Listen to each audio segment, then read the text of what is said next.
Hello students, हमारे YouTube channel पर आपका स्वागत है। क्लासेस स्टार्ट करने से पहले मैं आपको बता देता हूं कि कक्षा 9वीं में प्रवेश के लिए उत्कृष्ट और मॉडल विद्यालय की एंट्रेंस एग्जाम की हमारे यूट्यूब चैनल पर तैयारी करवाई जा रही है। आज हमारे इन्वायरमेंट की 4th क्लास है। इससे पहले भी हमारे इन्वायरमेंट की 3 क्लासेस ऑलरेडी हो चुकी है। यदि आपने नहीं देखी है तो आप हमारे यूट्यूब चैनल पर देख सकते हैं।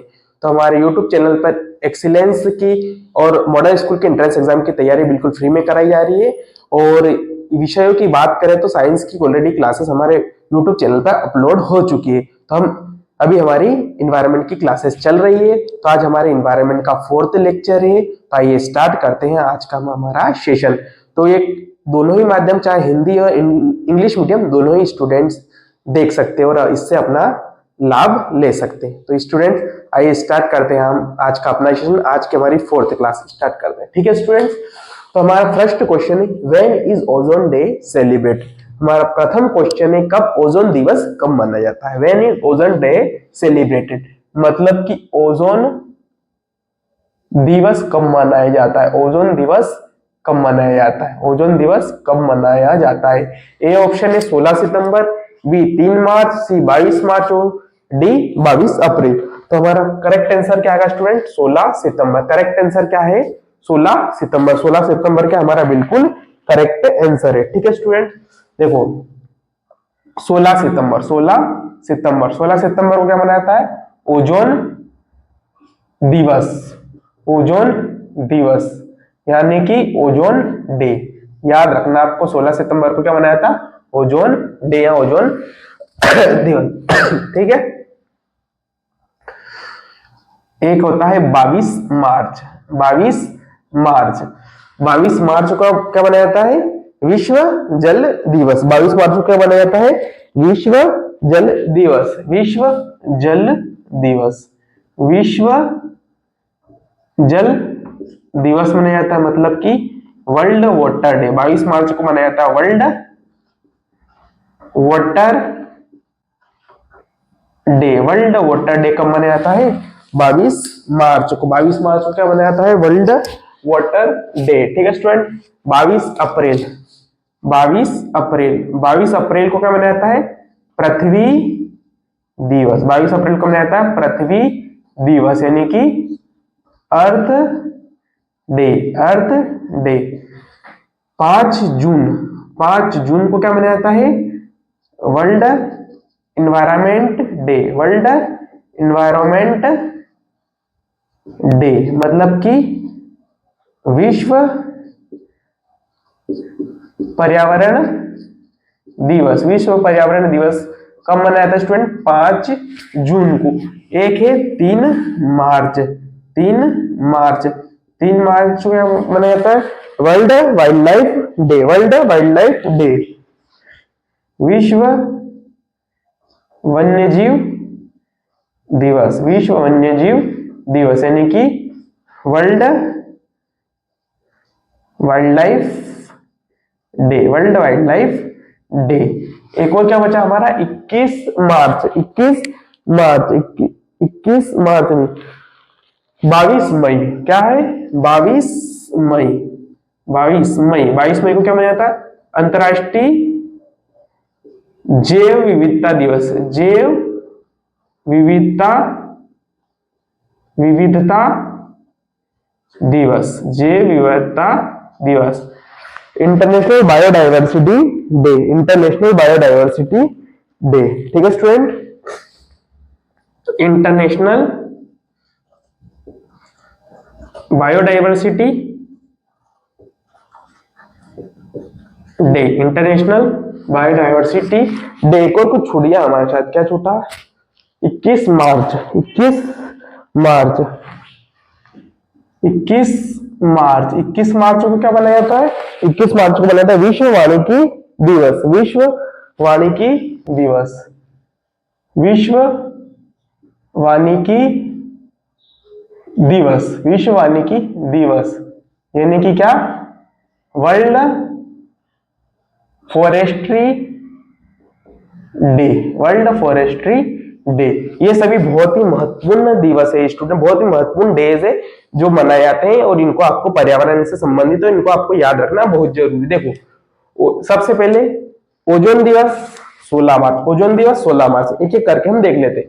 ठीक है स्टूडेंट, 21 मार्च को क्या मनाया जाता है? विश्व वानिकी दिवस। 21 मार्च को विश्व वानिकी दिवस, वर्ल्ड फॉरेस्ट्री डे। 16 सितंबर को ओजोन डे, ओजोन दिवस। 22 मार्च को विश्व जल दिवस मतलब वर्ल्ड वाटर डे। 22 अप्रैल को पृथ्वी दिवस, अर्थ डे। 5 जून को वर्ल्ड इन्वायरमेंट डे, विश्व पर्यावरण दिवस। 3 मार्च को विश्व वन्यजीव दिवस, वर्ल्ड वाइल्ड लाइफ डे। और 22 मई को क्या मनाया जाता है? अंतरराष्ट्रीय जैव विविधता दिवस, इंटरनेशनल बायोडाइवर्सिटी डे। ये सब आप नोट कर लीजिए और एक एक को याद रखना बहुत जरूरी है, किसी के भी ऊपर क्वेश्चन बन सकता है। तो आइए हम नेक्स्ट क्वेश्चन की ओर आगे बढ़ते हैं। ठीक है स्टूडेंट,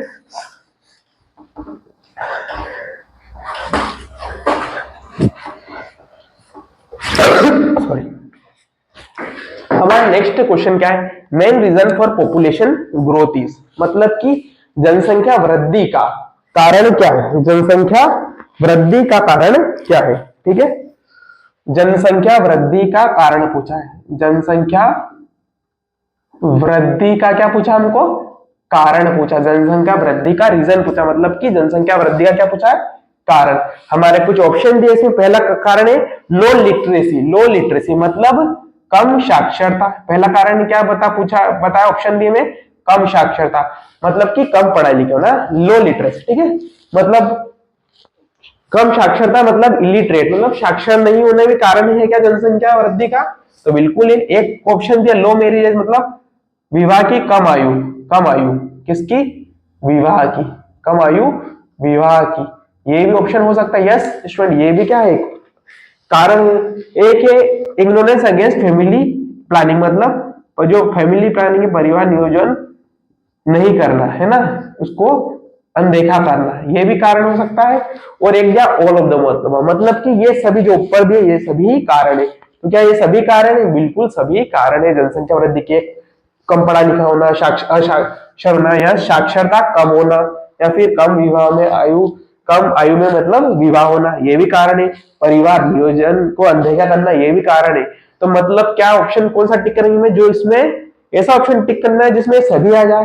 तो क्या ऐसा ऑप्शन दिख रहा है? बिल्कुल दिख रहा है, ऑल ऑफ द अबव, मतलब जितने भी ऑप्शन दिए गए वो सभी सही है। तो हमारा ऑल ऑफ द बिल्कुल करेक्ट है। हम नेक्स्ट क्वेश्चन की ओर आगे बढ़ते हैं। Blue revolution is related to, question में दिया है ब्लू रिवॉल्यूशन का संबंध किससे? ब्लू रिवॉल्यूशन यानी कह सकते हैं नीली क्रांति। नीली क्रांति का संबंध किससे? नीली क्रांति का संबंध किससे? ए ऑप्शन दिया है, क्या दिया है? मिल्क प्रोडक्शन, मतलब कि दूध का उत्पादन। ठीक है, एक ऑप्शन दिया फिश प्रोडक्शन, यानी कि मछली का उत्पादन, मछली उत्पादन। एक ऑप्शन दिया मतलब कि रेशम उत्पादन।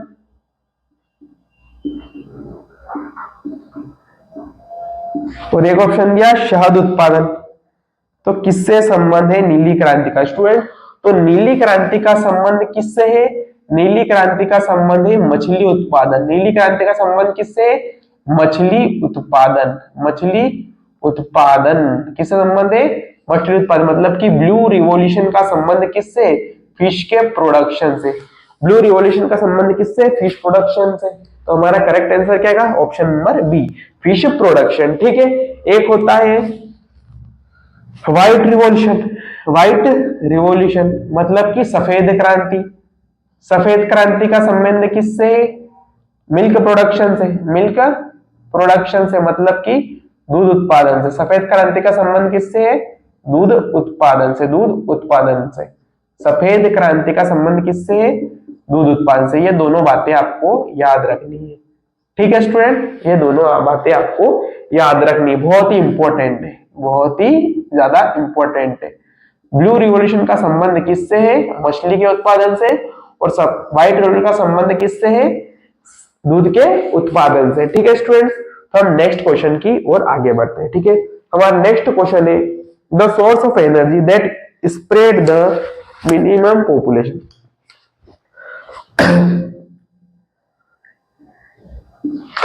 मतलब कि सोर्स पूछा है, ऊर्जा का स्रोत बताना। ऊर्जा का स्रोत, ऊर्जा का क्या पूछा है, ऊर्जा का स्रोत जो कि क्या फैलाता है, बहुत ही कम प्रदूषण फैलाता है। क्या फैलाता है, बहुत ही कम प्रदूषण फैलाता है। स्प्रेड यानी फैलाना, स्प्रेड यानी फैलाना, फैलाना, ठीक है। क्वेश्चन क्या है, the source of energy that spread the minimum pollution, मतलब ऊर्जा का वह स्रोत जो सबसे कम प्रदूषण फैलाता है। कुछ ऑप्शन दिया हमको, क्या क्या ऑप्शन दिए, एक तो कोल यानी कि कोयला, एक ऑप्शन दिया है डीजल, एक ऑप्शन दिया है सीएनजी और एक ऑप्शन दिया है पेट्रोल। तो कौन सा ऊर्जा का स्रोत जो सबसे कम प्रदूषण फैलाता है? अगर निम्न ऑप्शन में से देखें तो सबसे कम प्रदूषण कौन फैलाता है, सीएनजी। सीएनजी सबसे कम प्रदूषण फैलाता है, ठीक है।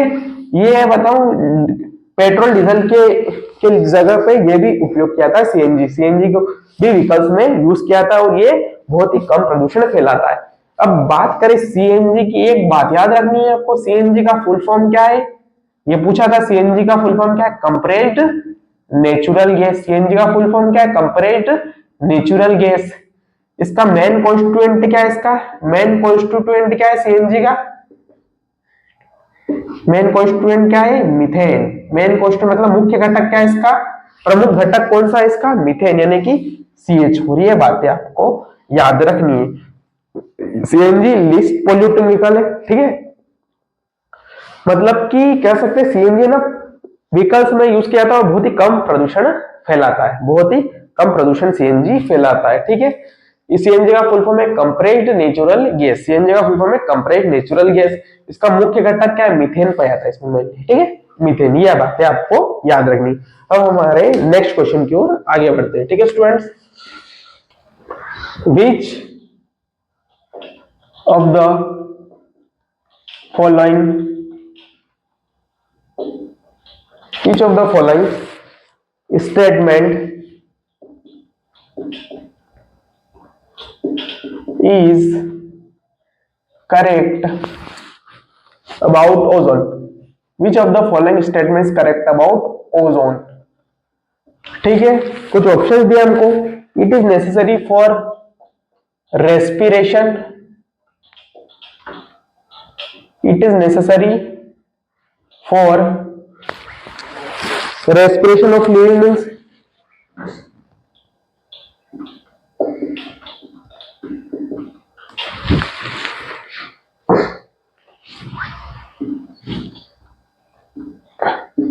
living beings।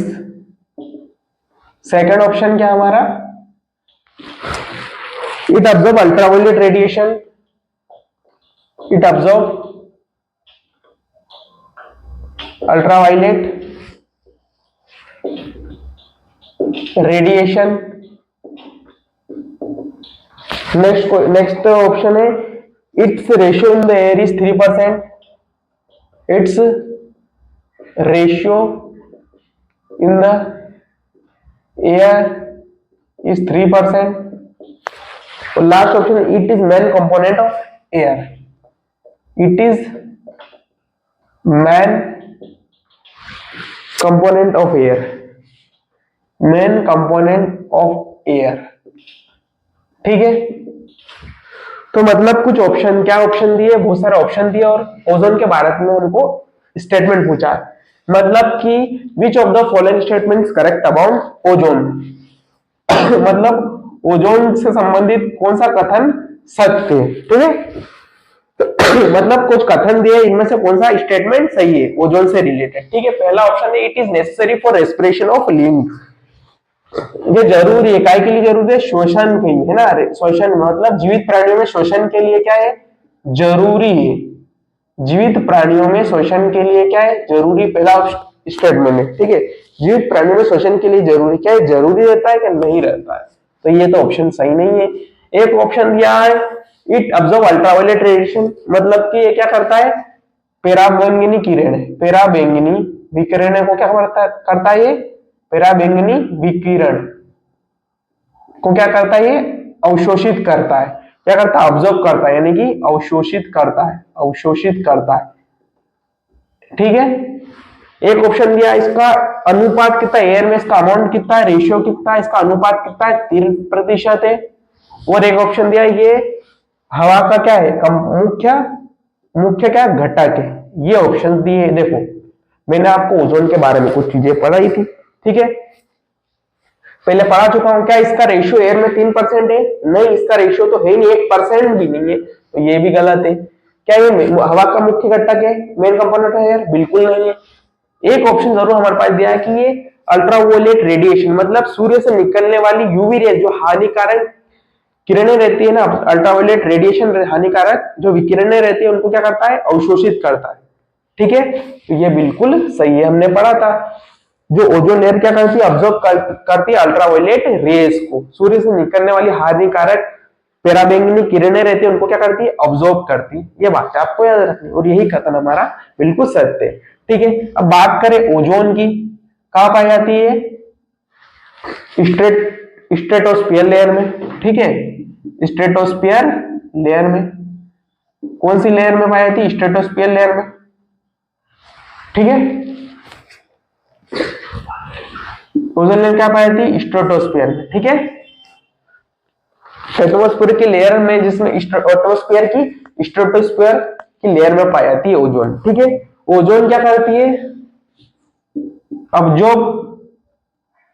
Harmful UV rays ये करती, क्या करती है, जो सूर्य से निकलने वाली हानिकारक अल्ट्रावायलेट रे को क्या करती है, अवशोषित करती है, अब्जॉर्ब करती है, ठीक है। ये बातें आपको याद रखनी। और ओजोन दिवस कब मनाया जाता है, ओजोन दिवस मनाया जाता है 16 सितंबर को, ये भी याद रखना है। ओजोन दिवस कब मनाया जाता है, 16 सितंबर को, ये बात आपको याद रखना है, ठीक है। ये बातें आपको याद रखनी। हम नेक्स्ट क्वेश्चन की ओर हम आगे बढ़ते हैं।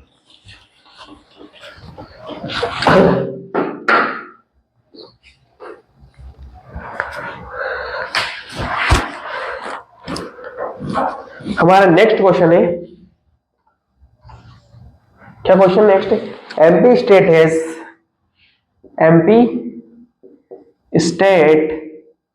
हैज which rank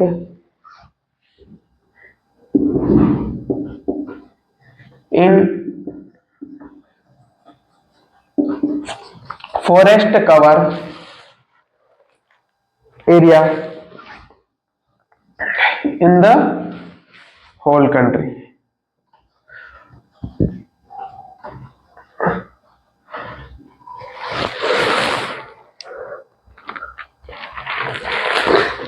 ठीक है, एक ऑप्शन दिए है फर्स्ट, बी सेकंड, सी थर्ड, डी फोर्थ। ये हमारा प्रश्न है। मतलब कि एमपी राज्य का वन और एमपी की स्टेट की कौन सी रैंक है फॉरेस्ट कवर के मामले में, ठीक है, फॉरेस्ट कवर एरिया के मामले में पूरी कंट्री में। फॉरेस्ट कवर मतलब वन आवरण के मामले में पूरे देश, मतलब मध्य प्रदेश राज्य का रैंक क्या है वन आवरण क्षेत्र के मामले में पूरे देश में, ठीक है। मध्य प्रदेश राज्य का वन आवरण के मामले में कौन सी रैंक पूछी, कौन सा स्थान है, ठीक है, कौन सी रैंक है, तो कौन सी है, फर्स्ट सेकंड थर्ड फोर्थ, कौन सी है, फर्स्ट रैंक है। हमने कल पढ़ा था ना, एक बार पढ़ चुके हम, हाईएस्ट सबसे ज्यादा फॉरेस्ट किसमें पाया जाता है, हाईएस्ट फॉरेस्ट कौन से स्टेट में हाईएस्ट फॉरेस्ट है, ठीक है, किसमें, एमपी में। मतलब सबसे ज्यादा वन क्षेत्र का है, सबसे ज्यादा वन क्षेत्र कल पढ़ चुके हैं हम इससे पहले वाली क्लास में। कहां पर है, एमपी में। लिस्ट फॉरेस्ट है, सबसे कम वन क्षेत्र वाला राज्य कौन सा है, हरियाणा। सबसे कम वन क्षेत्र वाला राज्य कौन सा है, हरियाणा। ये बात भी आपको याद रखनी। सबसे ज्यादा वन क्षेत्र वाला राज्य कौन सा है, एमपी। हाईएस्ट फॉरेस्ट स्टेट कौन सा है, एमपी। तो एमपी की रैंक कौन सी है, फर्स्ट। यही तो पूछा है, एमपी की रैंक कौन सी है? फर्स्ट है। और हमने पहले पढ़ चुके हैं कि सबसे ज्यादा वन क्षेत्र वाला राज्य कौन सा? एमपी। तो रैंक सबसे ज्यादा वन क्षेत्र वाला राज्य मतलब कि फर्स्ट रैंक तो उसी की होगी ना। और लिस्ट फॉरेस्ट स्टेट कौन सा है? सबसे कम वन क्षेत्र वाला राज्य कौन सा? हरियाणा। ये दोनों बातें आपको याद रखनी, ठीक है। हम हमारे नेक्स्ट क्वेश्चन की ओर आगे बढ़ते हैं।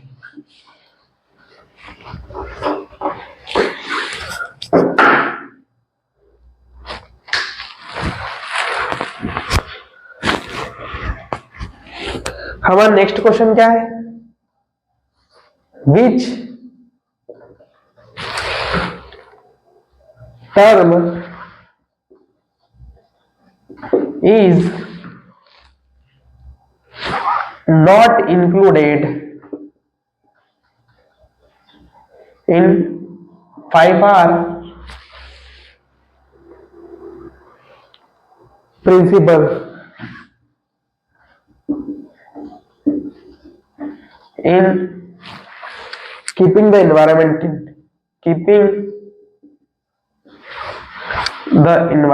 clean.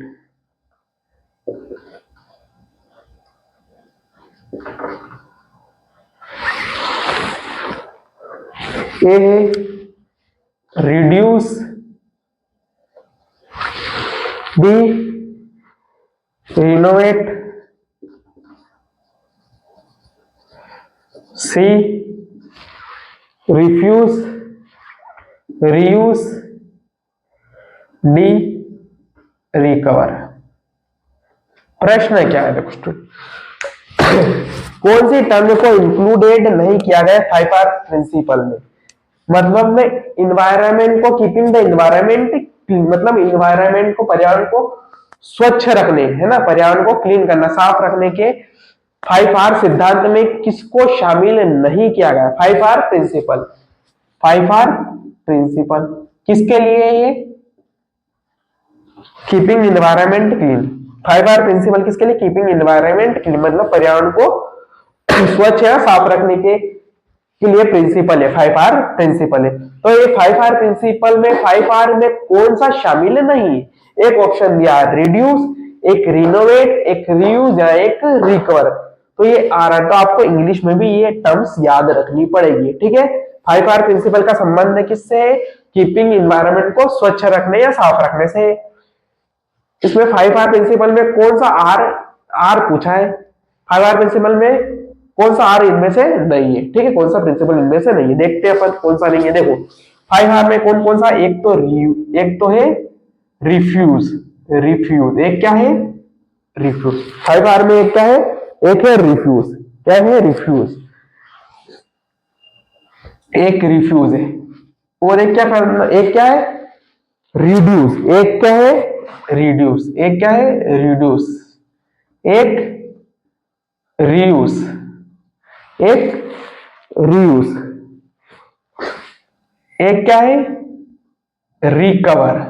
एक क्या है? रिकवर। और एक क्या है? रिसाइकल। ये 5R है। ये क्या है? 5R है। ये 5R प्रिंसिपल। रिफ्यूज यानी क्या होता है? रिफ्यूज यानी होता है मना करना। रिफ्यूज यानी मना करना, मतलब किसको मना करना? मतलब जो पर्यावरण, ऐसे प्रोडक्ट का यूज नहीं करना जो पर्यावरण के अनुकूल नहीं है, जो उसको पर्यावरण से खतरा है, ऐसी चीजों का इस्तेमाल करने से करना, मना करना, ठीक है। एक है रिड्यूस। रिड्यूस यानी क्या होता है? कम करना। क्या करना? कम करना। जो भी संसाधन का हम यूज कर रहे हो कम से कम उसका यूज करना, मतलब कि लाइट है, अभी उसका कोई यूज नहीं है ना, फिर भी अपन ने चालू करके रखी, कम करना। जो भी उपयोग कर रहे हैं उसको अच्छे से उपयोग करना, कम करना, ठीक है। एक है रीयूज। रीयूज मतलब क्या होता है? मतलब फिर से यूज करना, फिर से यूज करना, ठीक है। उसका करना पुनः उपयोग करना, पुनः उपयोग करना, ठीक है। एक रिकवर मतलब पूर्ण उद्देश्य देना, पूर्ण उद्देश्य। समझ सकते हैं कि मतलब जो आपके जो चीज हो गई है, क्या आप अभी आपके काम की नहीं है चीज, क्या उसका दूसरी चीज में उपयोग ले सकते हैं, तो उसका रिकवर है ना। एक रिसाइकल करना यानी पुनः चक्रण करना, उसको फिर से क्या करना? पूरी चीज को क्या करना? रिसाइकल कर देना, ठीक है। तो ये 5R प्रिंसिपल है। तो इसमें से कौन सा नहीं है पूछा है? तो रिड्यूस कम करना है, रियूज पूर्ण उपयोग करना है, रिकवर पूर्ण उद्देश्य देना, ये भी रिनोवेट नहीं है 5R प्रिंसिपल में। तो कौन सा नहीं है 5R प्रिंसिपल में? तो रिनोवेट नहीं है।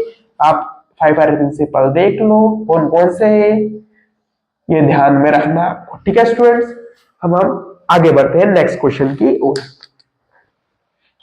Micro ऑर्गेनाइजम्स which convert dead bodies, ठीक है, which convert dead bodies of plant and animals, dead bodies of plants and animals into humus,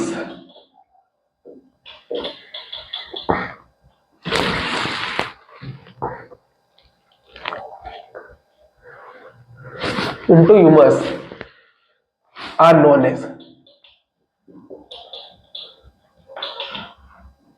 एक ऑप्शन दे रखा है producer, primary consumer, secondary consumer,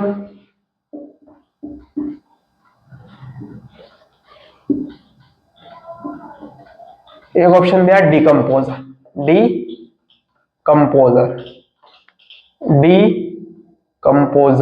ठीक है, तो मतलब क्या पूछा, क्वेश्चन क्या है? Micro organism which convert dead bodies, micro organism सूक्ष्म जीव जो कन्वर्ट करते हैं डेड बॉडीज को, मतलब कि मृत शरीर को, क्या मृत मतलब जो पौधे और जानवर के मृत शरीर को क्या में कन्वर्ट करते हैं?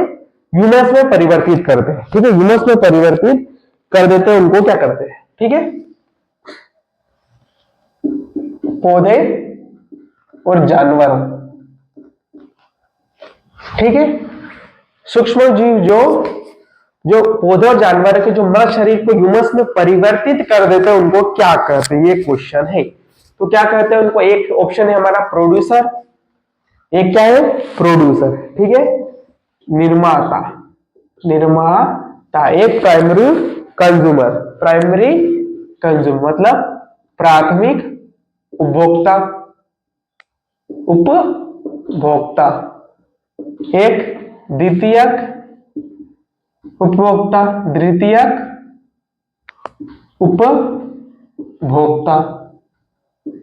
एक क्या है? डिकम्पोजर, ठीक है, मतलब कि अपघटक, मतलब कि माइक्रो ऑर्गेनिज्म जो कि कन्वर्ट करते हैं dead bodies of plant and animals into humus are known as, मतलब वह सूक्ष्म जो पौधे और जानवर के मृत शरीर को ह्यूमस में परिवर्तित कर देते हैं, उनको कहते हैं ए प्रोड्यूसर यानी कि निर्माता, बी प्राइमरी कंज्यूमर प्राथमिक उपभोक्ता, सी सेकेंडरी कंज्यूमर द्वितीयक उपभोक्ता है, डिकम्पोजर अपघटक। तो इसका आंसर क्या आएगा स्टूडेंट? डिकम्पोजर। क्या आएगा? डिकम्पोजर यानी कि अपघटक। प्रोड्यूसर क्या करते हैं? मतलब जो भोजन अपना खुद बनाते हैं, जो खुद बनाएंगे अपना भोजन, वही क्या होंगे? प्रोड्यूसर। जैसे कि प्लांट्स क्या है? प्रोड्यूसर, अपना भोजन खुद बना रहे हैं। प्राइमरी कंज्यूमर मतलब जो प्रोड्यूसर के ऊपर अपने भोजन के लिए डिपेंड कर रहे हैं। सेकेंडरी कंज्यूमर जो प्राइमरी कंज्यूमर पर भोजन के लिए डिपेंड कर रहे हैं, ठीक है। और डिकम्पोजर मतलब कि डेड बॉडीज को क्या में बदल रही है? ह्यूमस में बदल रहे हैं, ठीक है। अब नेक्स्ट क्वेश्चन की ओर आगे बढ़ते हैं। हमारा नेक्स्ट क्वेश्चन है which of the following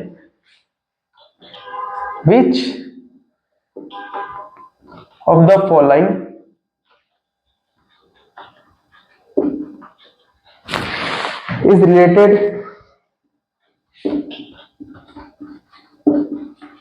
with chicken breed, ठीक है। ए साइलो, बी गेम्बूशिया,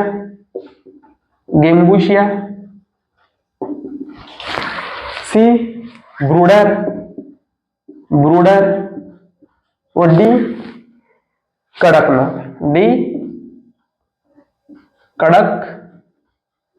नाथ, बी कड़कनाथ। मतलब निम्नलिखित में से किसका संबंध मुर्गी की नस्ल से है? ठीक है, मुर्गी की नस्ल, चिकन ब्रीड मतलब मुर्गी की नस्ल, मुर्गी की नस्ल। क्या question, which of the following related with chicken breed? निम्नलिखित में से किसका संबंध मुर्गी की नस्ल से? ए साइलो, बी साइलो, ए साइलो, बी गेम्बुशिया, गेम्बुशिया, सी ब्रूडर और डी कड़कनाथ, डी कड़कनाथ। तो किसका संबंध है मुर्गी की नस्ल से? तो कड़कनाथ का संबंध किससे? मुर्गी की नस्ल से। ठीक है स्टूडेंट, हम नेक्स्ट क्वेश्चन की ओर आगे बढ़ते हैं। हमारा नेक्स्ट क्वेश्चन क्या है स्टूडेंट्स? हमारा नेक्स्ट क्वेश्चन है by product, by product of waste water treatment is, A क्या है? स्लज, ए है sludge, B biogas, C both A and B,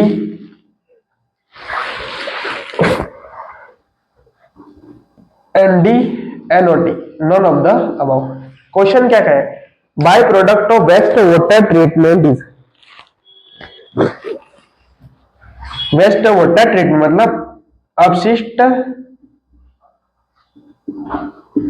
जल उपचार, अपशिष्ट जल उपचार का सह उत्पाद, सह उत्पाद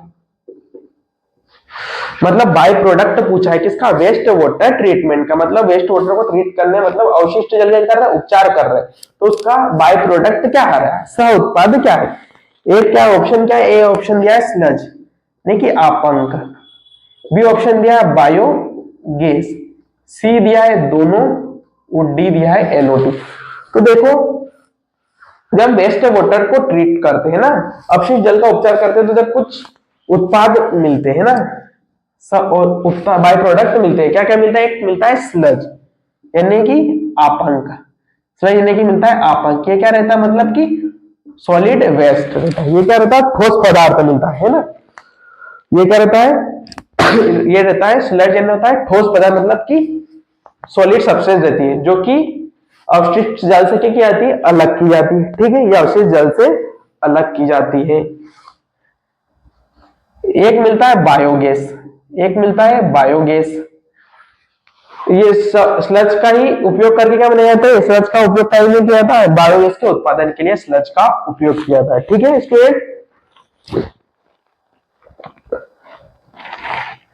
एक क्या मिलता है हमको? और भी कुछ चीजें मिलती है, जैसे कि पोषक तत्व भी मिलते हैं, पोषक तत्व भी मिलता है। कौन कौन सा पोषक तत्व मिलते हैं? एक तो पोटेशियम, पोटेशियम मिलते हैं, एक फास्फोरस और एक नाइट्रोजन, पोटेशियम, फास्फोरस और नाइट्रोजन, नाइट्रोजन। इनका उपयोग क्या के लिए किया जाता है? इनका उपयोग किया जाता है उर्वरक के रूप में, इनका उपयोग किया जाता है। ठीक है,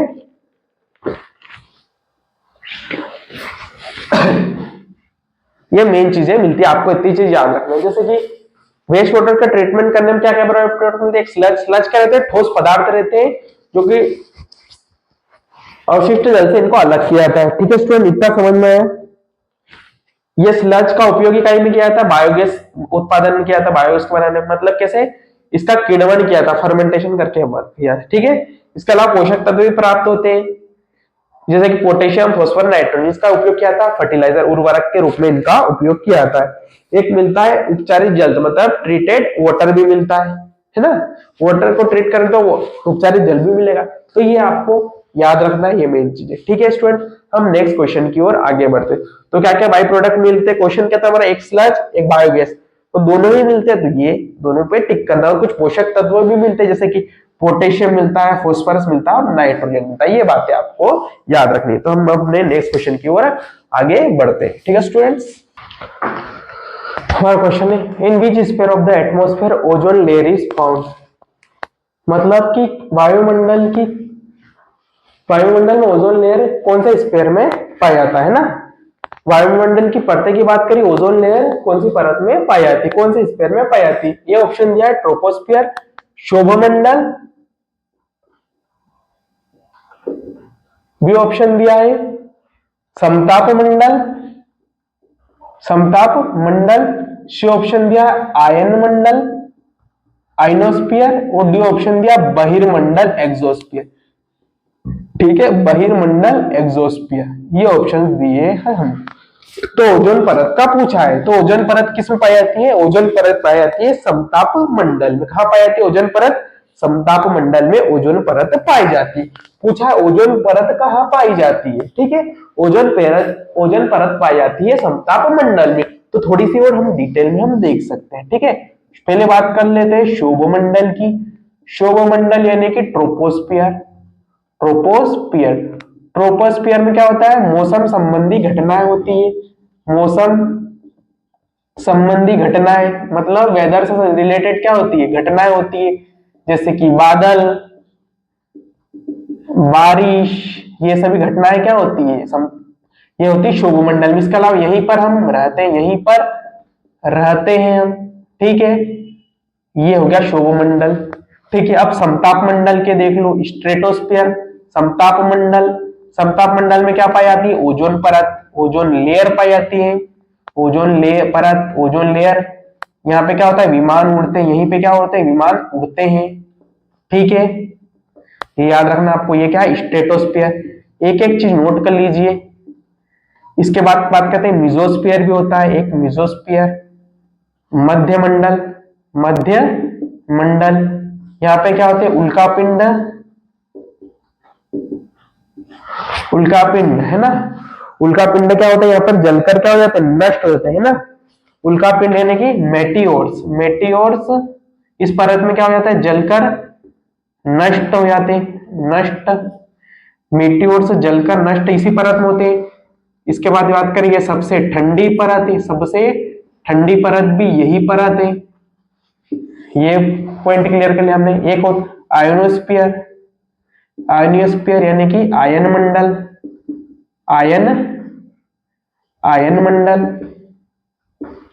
क्या करती है, रेडियो तरंगे को क्या करती है, परावर्तित करती है। ये क्या करती है, रेडियो तरंगे परावर्तित करती है। इससे क्या होता है, सब चार संभव होता है। एक होता है एग्जोस्फीयर यानी होता है बहिर्मंडल होता है एग्जोस्फीयर यानी कि बहिर्मंडल। सबसे बाहरी परत बहिर्मंडल, सबसे बाहरी परत जो कि अंतरिक्ष में जाके क्या हो जाती है, विलीन हो जाती है, सबसे बाहरी परत। बस इतनी बातें आपको यहां से याद रखनी है। शोभमंडल मौसम संबंधी घटनाएं, बादल बारिश